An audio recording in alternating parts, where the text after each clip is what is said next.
কেন এবং কোন সময় হতে চালু হয়েছে? ক্যাম সব সময় চালু আছে। ফিরিস্তারা 70,000 ফিরিস্তা প্রত্যেক দিন রসুল্লাহর দরবারে হাজিরি দেন। এরা বসিয়া সালাম দেয় না। হ্যাঁ, লেখছেন যে জানখা জ্বালিয়া ওনার জ্বালাইয়া থাকিয়া ফজর পর্যন্ত এই 70,000 ডিউটি শেষ হয়, তারা সালাতে সালাম রসুল্লাহর কাছে বেজে। আমি ক্যাম কি কারণে তার একটা দলিল দেই।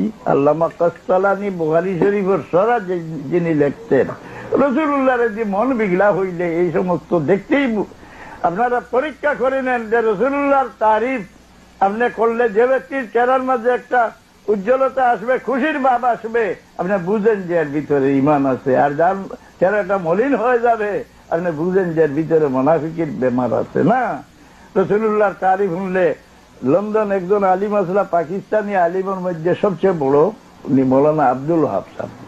तो उन्हें बोलते हैं मैं जब किसी बंगाली से मुलाकात होती है तो मैं पहले उनको जांच कर लेता हूँ, उनसे पूछता, आपके हाल पुरसी करता हूँ, जिनके चेहरा में बशारत देखता हूँ समझता हूँ ये सब सुन्नी है। अब जिसका चेहरा আপনার আলোচনা যার মনটা দেখি খুশ হয় এ বুঝি শুননি, আর দেখুন মন বেজারে আমি বুঝি গো আমি।